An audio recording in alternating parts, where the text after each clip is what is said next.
চন্দ্রনাথ বাবু কবিরাজ এবং শিশির সেন তরুণ ডাক্তার। বাজারে দুজনের ডাক্তারখানা রাস্তার এপার আর ওপার। রোগীপত্তর না থাকলে দুজনে বসে বেশ গল্পগাছা করে। কখনো তা দ্বন্দ্ব বা ঝগড়াতেও পৌঁছে যায়, কারণ চন্দ্রনাথ বাবুর সেকেলে ধারণা ও কুসংস্কার মেনে নিতে পারে না শিশির। একদিন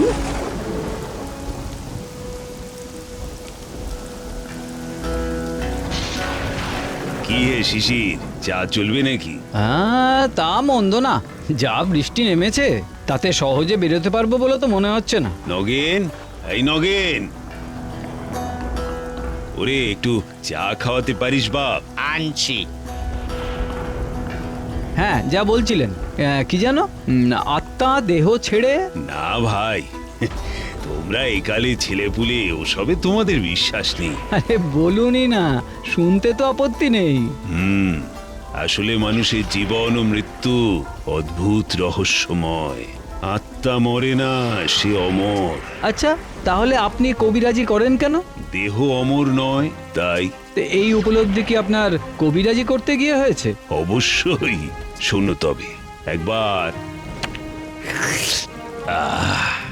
জীবনে এটুকুই আরাম। হ্যাঁ, যা বলছিলাম, আমার বাবা তারানাথ গাঙ্গুলি ছিলেন গ্রামে ও গ্রামের বাইরে নামকরা কবিরাজ। আমার এই বিদ্যের হাতে খড়ি তারই হাতে। একবার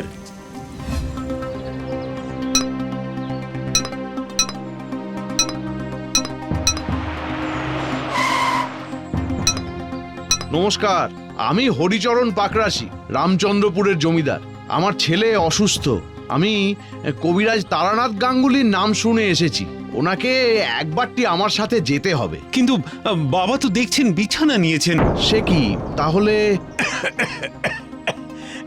জমিদার মশাই, জমিদার মশাই, আমার ছেলেও আমার মতো কবিরাজি বিদ্যায় পারঙ্গম।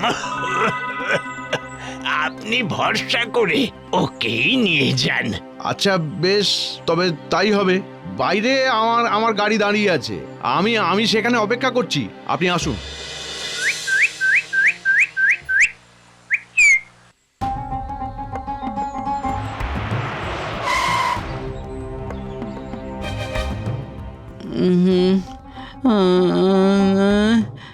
যাব না, আমি আমি তোমার কাছে যাব না,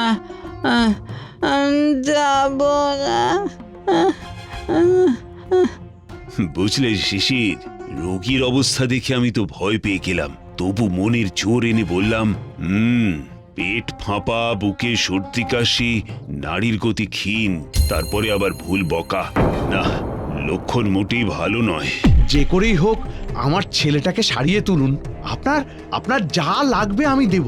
এমনকি যতদিন লাগে লাগুক। আপনার এখানে থাকারও কোনো অসুবিধা হবে না। বাবাকে স্মরণ করে আর ভগবান ধন্বন্তরীকে স্মরণ করে কাজে লেগে গেলাম।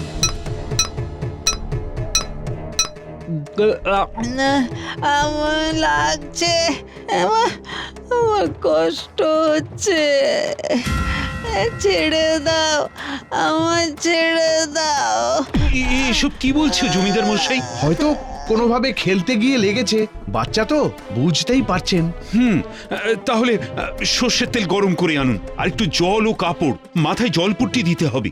সঙ্গে সঙ্গেই জমিদারের নির্দেশে সব এসে হাজির হয়, আর আমিও পণ করে বসি।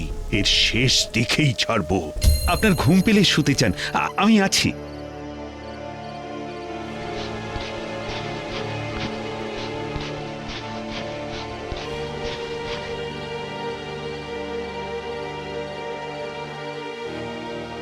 সেদিন প্রায় মাঝরাতে নারীর অবস্থা একটু ভালো হলো দেখে আমিও বিশ্রামের জন্য গেলাম মাহফেজখানায়।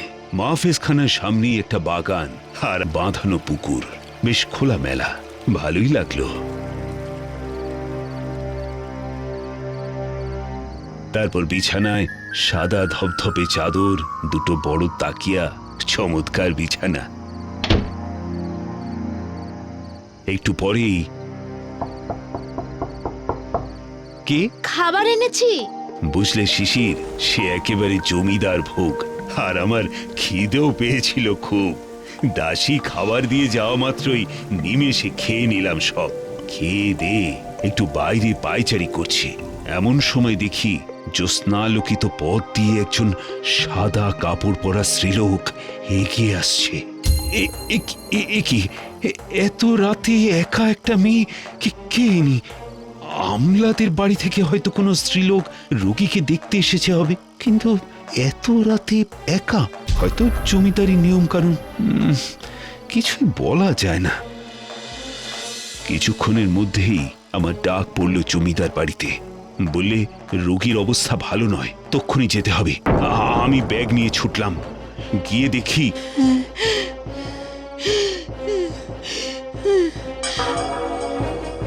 কি এত অবস্থা খারাপ কি করে হলো?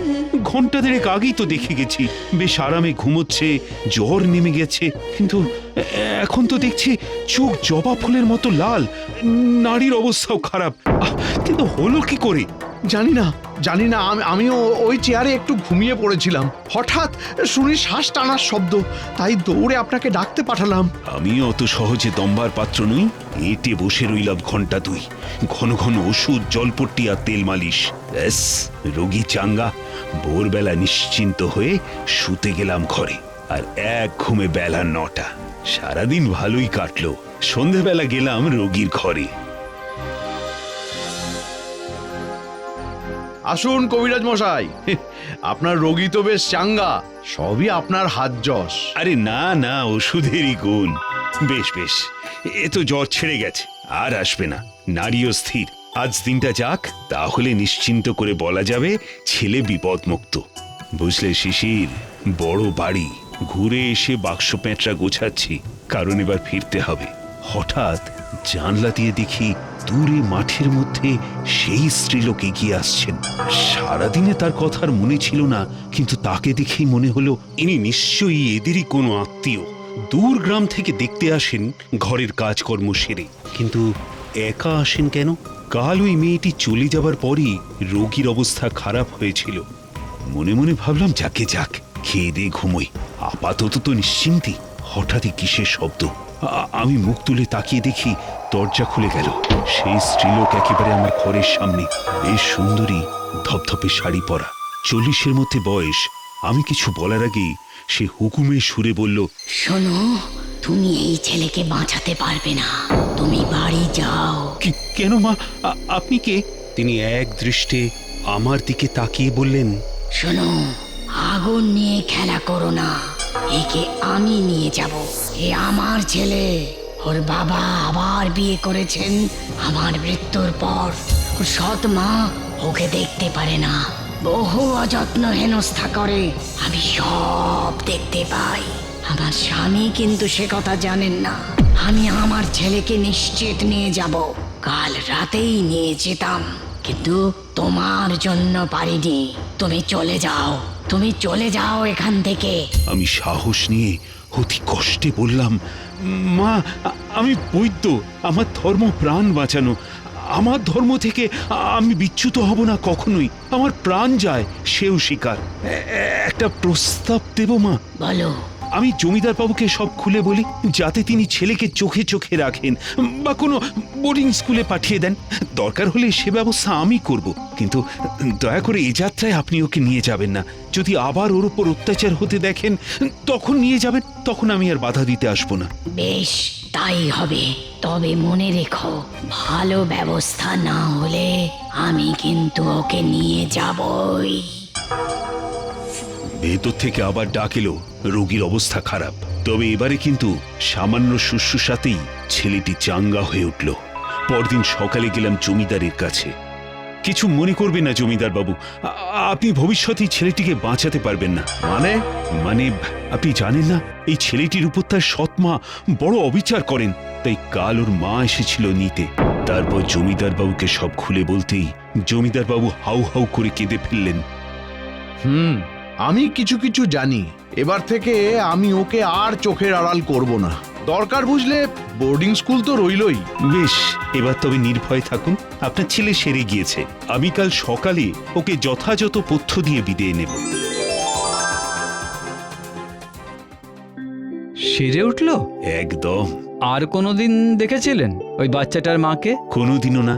সে ছেলেও এখন কলকাতায় থাকে আর কিসের একটা ব্যবসা করে। চলো হে, বৃষ্টি ধরে গেছে। নগেন, দরজাটা বন্ধ করে দে। চলুন ওঠা যাক।